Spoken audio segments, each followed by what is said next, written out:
Hey everybody, it's Matthew James, your new favorite artist from right here in Sault Ste. Marie, Ontario. I am so happy and so excited to share with you my brand new debut EP, the Good Talk EP, now available on Spotify, Bandcamp, Amazon Music, and anywhere you stream your music, and you can hear it right here on The Borderline.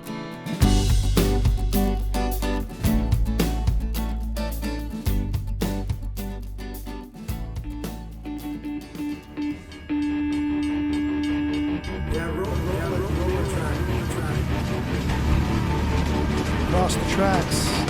It's time to go. Time to go. Across the tracks. Across the tracks. It's time to go.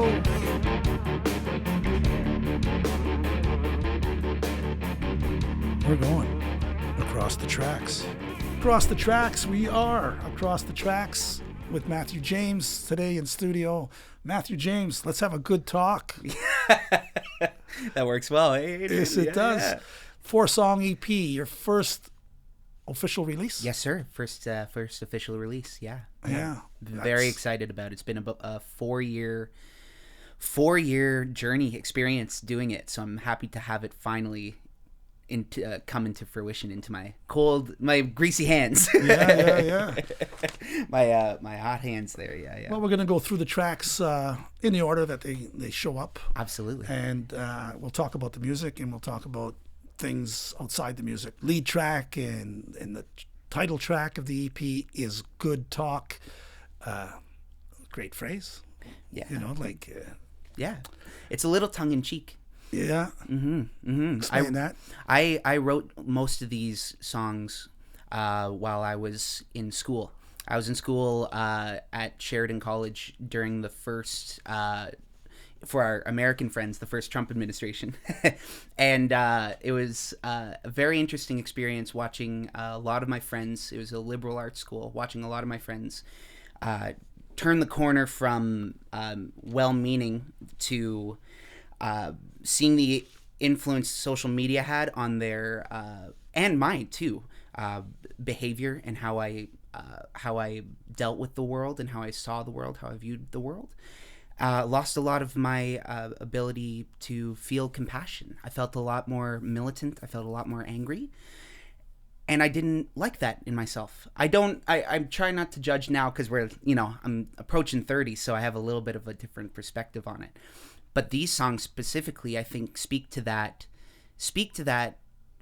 angst you feel when you're out in the world finally, away from mom and dad, and you're trying to find your tribe of friends. And sometimes that can lead you down a path of anger, and sometimes you can go up against your better judgment. So it's a little bit of a rebellion against that. Oh, wow. Mm-hmm. Very interesting. You clearly have a plan, or at least formulating one. Mm-hmm. I don't know if you have the plan yet, but at least you have the awareness that I should have a plan because I want to make music my job, right? Yeah. And so you are playing a lot, getting your chops down, doing a lot of covers, and in between there, yes, sir, you must be writing your own material. But anybody who's doing that has basically covered other artists, and they pick up influences, finding their own voice. So the time you're putting in getting your job, the job you're hoping for, has led to this good talk. Where are we in your plan? Where are we in my plan? That's a good question. Changes by day. Where are we in my plan? I feel like I'm exactly where I wanted to be about a year ago, which was when I finally made the jump to doing music full time, which to some might be a little bit ill-informed, but I think with the right amount of work and time and energy, you can figure it out. And luckily enough, I have a beautiful fiance who supports me in everything that I do.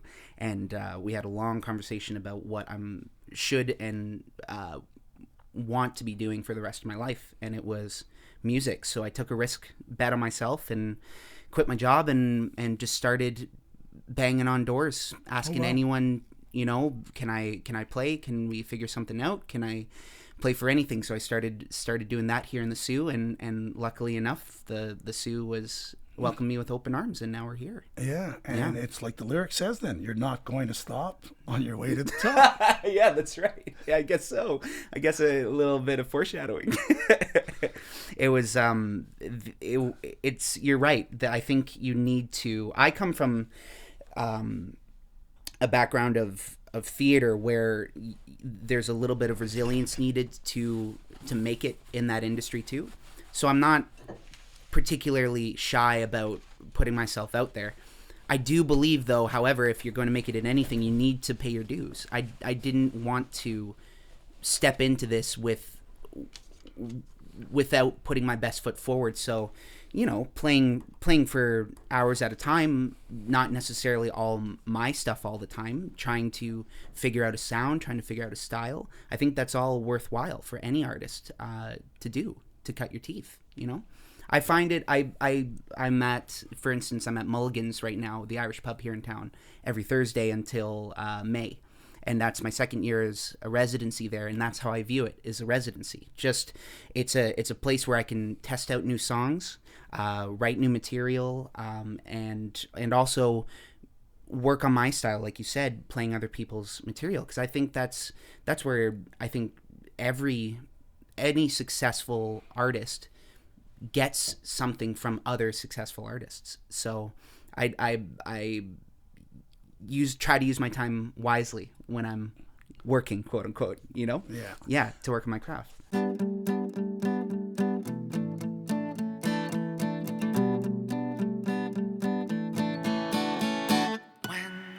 uncontrollable violence grabs a hold of your lungs, unavoidable silence can take a toll on your tongue.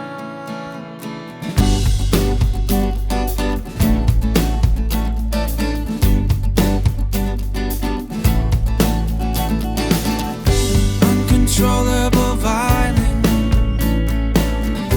uncomfortably numb, sitting here in the silence has broke your heart and then some.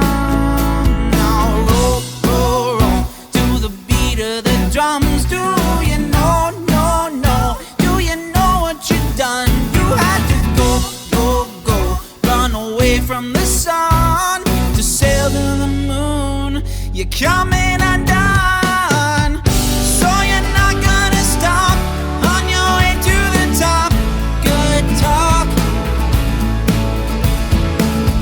So I taught you to fly, now you're making me walk.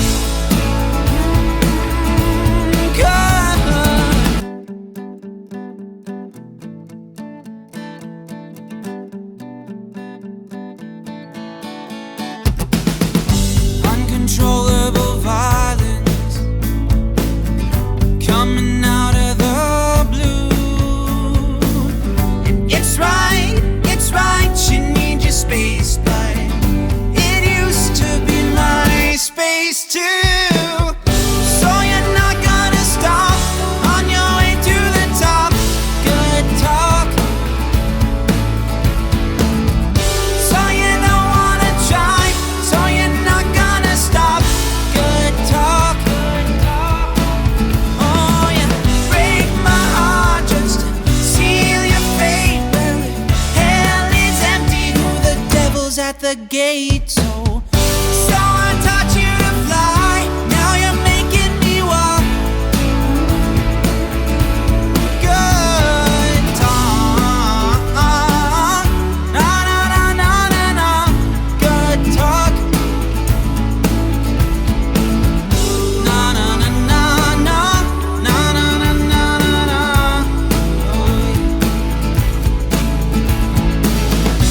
In the ultraviolet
let's talk about who is on this record.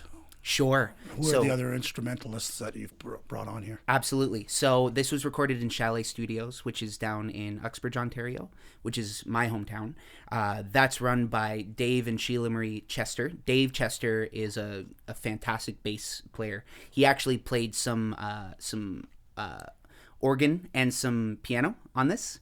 My producer, engineer, extreme extraordinaire, his name is Colton Madigan, and he's down south as well. This was made before I moved up to the Sault, so all of these people are down south, but really fantastic musicians. He was a producer engineer, but he also played electric guitar and filled in a little bit of bass as well.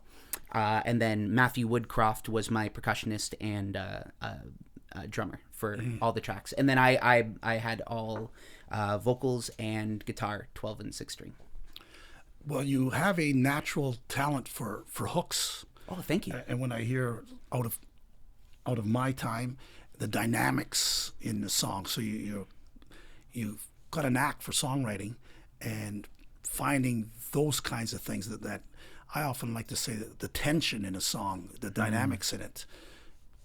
That's what intrigues me. Yeah. That when I'm listening to music, that's what intrigues me too.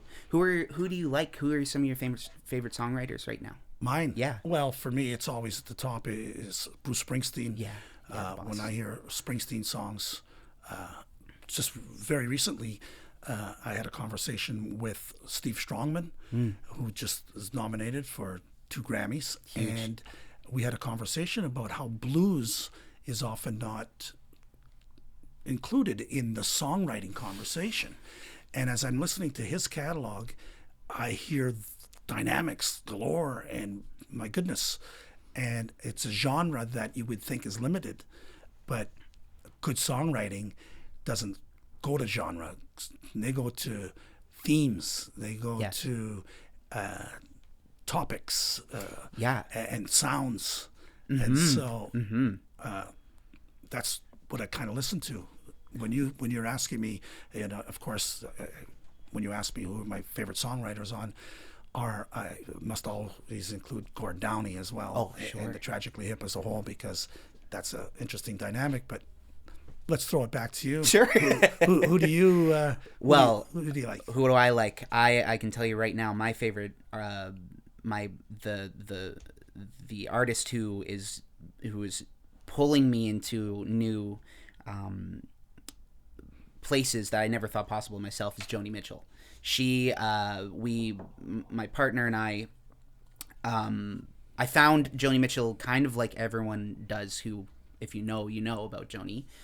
You find her at a moment in your life where things, you might not have all the answers, and she doesn't provide you answers, but she does tell you, she holds your hand and says, hey, it's okay. It's going to be all right. Specifically, your album Blue was a really pivotal album for me.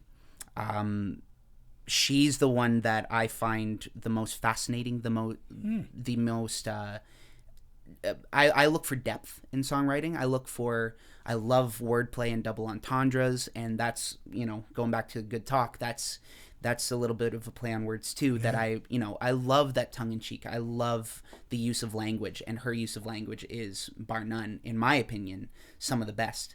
When we're talking about songwriting itself, I love Gordon Lightfoot's use of tension, Song for a Winter's Night or Don Quixote, or and we're talking James Taylor, his use of tension in a very different way. He's another one, a huge blues guy.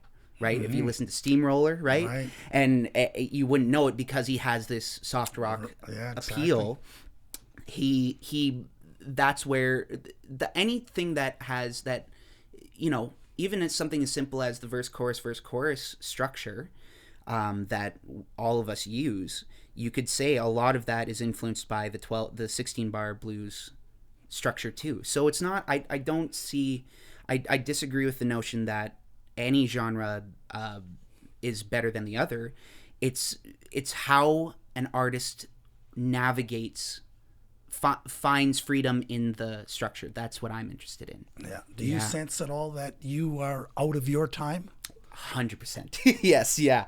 That was born of a very honest conversation I had with myself. I have to make peace with that, you know. I don't necessarily call myself an old soul, because I think we're all supposed to be where we're supposed to be when we're there.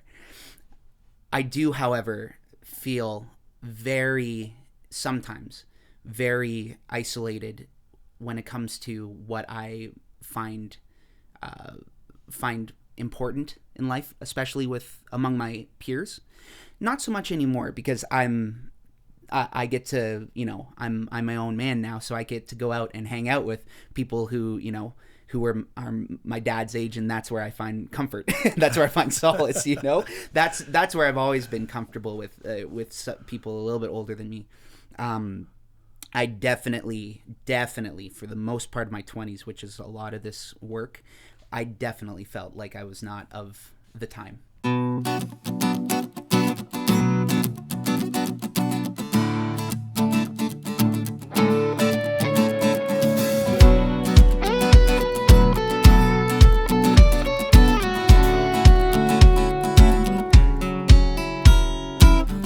Come with a warning, punching the clock in the morning, 5 to 9 today, coffee to go. Happiness bleeds into sorrow, better to steal than to borrow, taking mine today, nothing to show for every minute I was drinking. So lately I've been thinking, I'm out of my time and out of my head, so caught in your clear conscience, can't get out of bed, no, and I might be disturbed. Well, that's what you said, hate me for what I think, when apologies cause me to drink instead.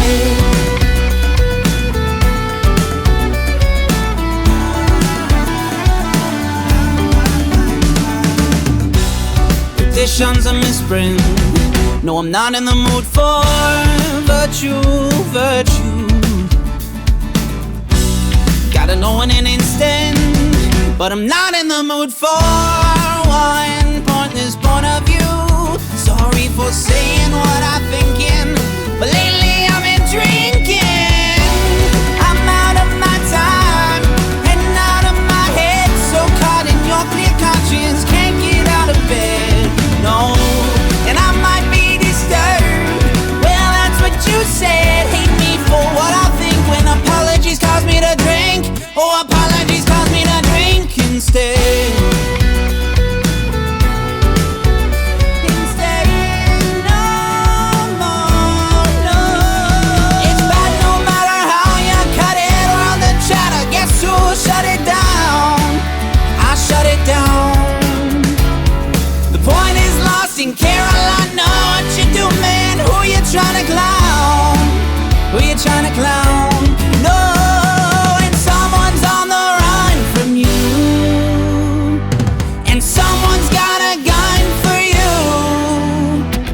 When everyone is done with you, oh, maybe then you'll see, oh.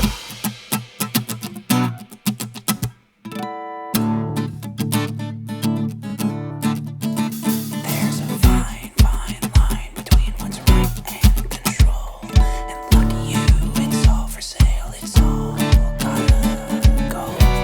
I'm out of my time and out of my head, so caught in your clear conscience, can't get out of bed, poor boy, and I might be disturbed. Well, that's what you said, hate me for what I think, for one more drink, and I'm out of my time and I'm out of my head, so caught in your clear conscience, better off dead, poor boy, and I might be disturbed. Well, that's what you said, hate me for what I think, when apologies cause me to drink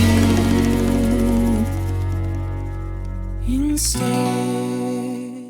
The next song we're going to listen to is Better Days Ahead, and a title like that implies that there was trouble.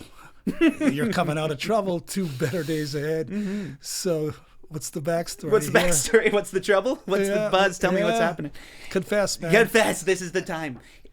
That was more of a, I think, you know, I think anyone can attest to this, is you will go through times in your life where you are completely uncertain. Things around you have seemed to just not work out the way you want them to, whatever it happens to be. Those moments of darkness, Joni Mitchell, going back to her, describes them as dark cafe days, where you're sitting at a table. Isn't that beautiful? It sure is. Where you're just, it's only a phase, these dark cafe days, but that's the truth of it, is that it feels like you're alone at a table with the lights out, and you don't know when you're going to get up from that table again. I wrote that song, Better Days Ahead, almost as a guiding light for myself in times of trouble. I wrote it it was a little bit selfish that I wrote this, but I wanted to put into words how I was feeling and what my vision was for not just my future, the future of all of us. There's a line in it, and you'll hear it in the bridge, where it says, there's so much to see in this world just outside of your phone, the place where your monsters live on the screen and creatures have minds of their own, which is something that's the closest I can get, I think, to how I feel about where I am in relationship to my generation. So I wrote Better Days Ahead as almost as a calming mechanism for those times of stress, those times of tribulation. You know what else the song does for my perception is it indicates great versatility in your songwriting too. Thank you. Again, back to your dynamics, and you've got different moods, and there we are in the dark cafe. Mm-hmm. So when the song comes to you, when a great songwriter, you can't manufacture feelings, right? No. They come at you, and now you have to have the courage, if you will, to face them and write about them. That's a great way to say it, is the courage to face them, because I myself have had those moments where a powerful feeling comes to you and you feel it and you go, oh, that would be a great song. And then half a millisecond later you go, oh, maybe I shouldn't, right? It's that, but that's where I think all creatives have to remind themselves that's where ingenuity springs from. It's that moment of tension, right? We're talking about moments of tension this whole time. That's where the beauty is. I wrote the song, I don't want to get too poetic, but that idea came from sitting alone at 3 a.m. in the morning with a candle lit and my song book on the floor, just kind of going, okay, just waiting for something. And that first line, where'd we go? Where'd we run off to? Came out of it. And then you just have to have the courage to make sounds that, it's in a weird time signature, a lot of it. It's experimental, and I think I don't want to shy away from that ever in my work. Where'd we go? Where'd we run off to? We can't see the forest for the trees again. Where we go, is there room for them both of us in never-ending space? 'Cause it seems to me that history does not favor witches, you just hang her.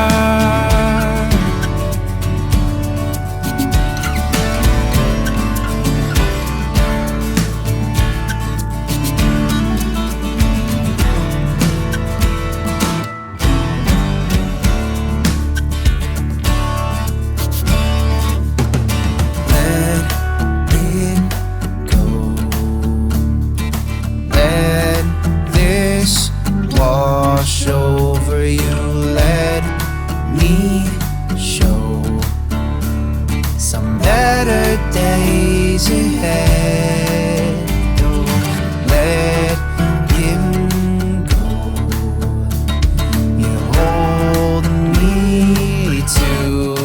lightly let him breathe, and let me see you smile again. It seems to me that history is not kind of witches, so go ahead, hang on. But it seems to me that what you need is a little more patience, a little less anger.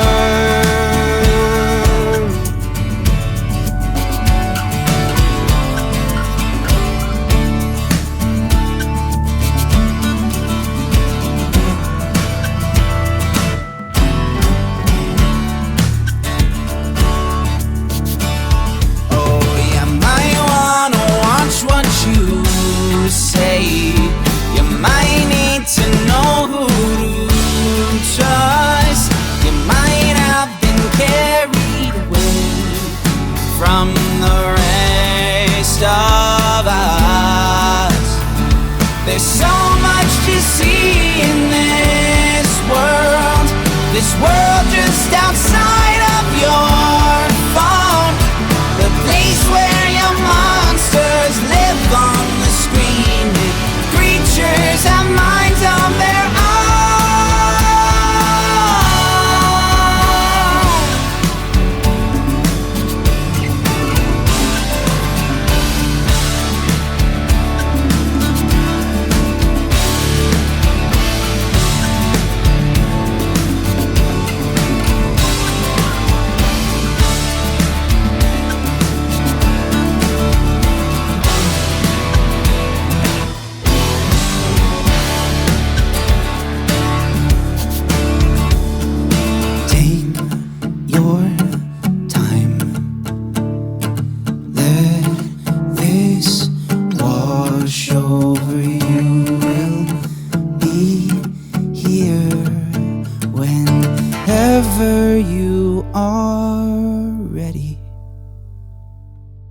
Let's talk about your voice for a little while. Sure. When did you recognize that I got something here?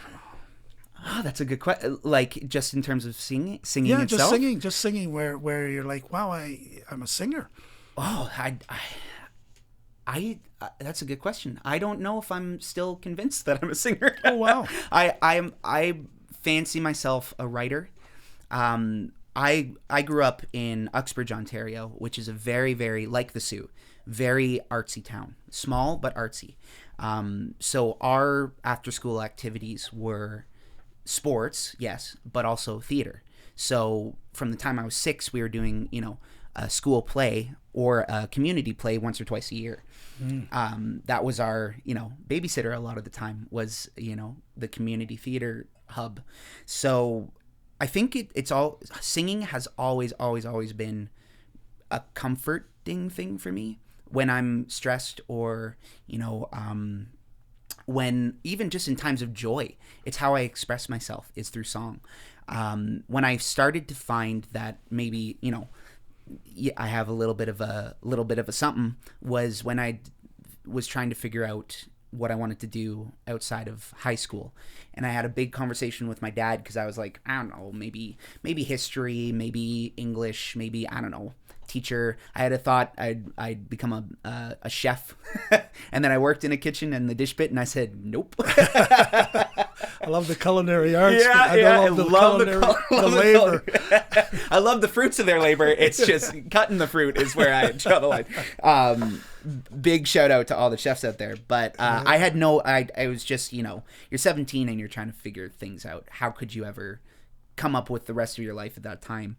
And he said, honestly, my dad, another great motivator in my life, he said, well, what do you truly love to do? And I had to be honest, which was I love singing and I love performing. So I found the closest program to that I could. And once I got into theater, that's when I started to feel like, okay, I started to really, truly practice my craft of singing. That's when I started to be a little bit more confident in my voice. That's where the sun rose. That's where the sun rose. Yeah, good segue there. Yeah. We're going to talk about the closer on the on the EP, and what can you tell me about that? That would Sunrise. give me a little bit more Sure. sunlight on this. Some sunlight. Yes, we've been very heavy up until this point. So Sunrise is a very, very naked, stripped down track. When you look at it in comparison to the other Yes. three, eh? Yeah. Would you say that it's a little bit more, Totally. Yeah. Yeah. Almost demo-ish, I suppose. Yeah, and that's on purpose. The purpose was when I had a lot of sleepless nights trying to figure out what was going to go on the EP and what I'd like to showcase first, how I'd like to come out of the gate. And this one was important because it's where I'm headed next. All the writing I'm doing now sounds a lot more like Sunrise than it does, Good Talk. So what I thought about Sunrise was it's a good introduction. It's a good closing of a chapter and the opening of a new one, which I'm really excited to share.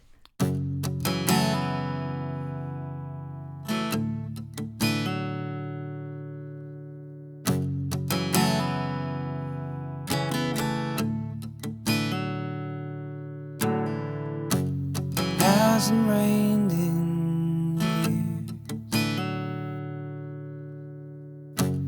Hard to place my thumb on when you disappear. In your perfect reflection, like the fawn lines of your fear, you go on and on forever. I am still right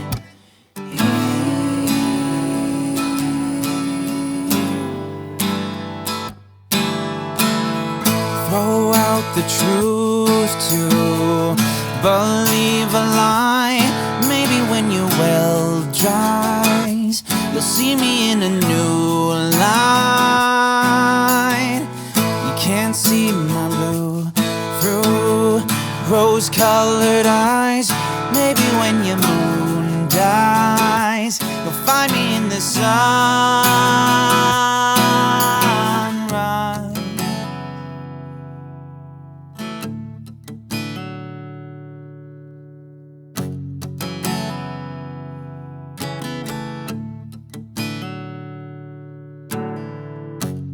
Haven't dreamt in weeks.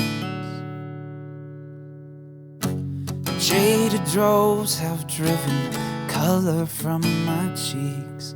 Now you send me smoke and ash from your peak that you built on the backs of the mild and weak.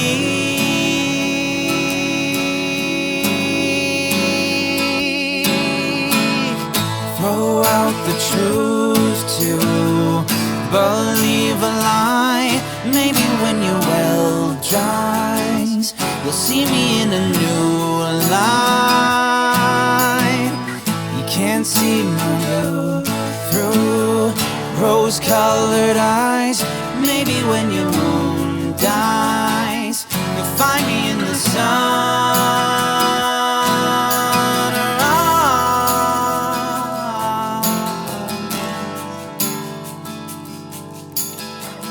Can't see my blue through rose-colored eyes. Maybe when your moon dies, you'll find me in the sun.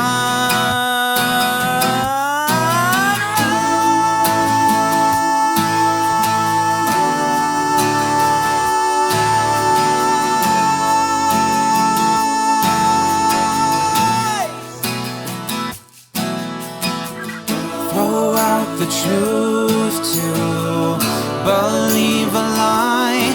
Maybe when your well dries, you'll see me in a new light. You can't see my blue through rose-colored eyes. Maybe when your moon dies, you'll find me in the sun. Start me on the truth, feed me a lie. Don't be surprised by my thin disguise. Gave you my all, more than I should, but the picture looks nice and the talk was good, good.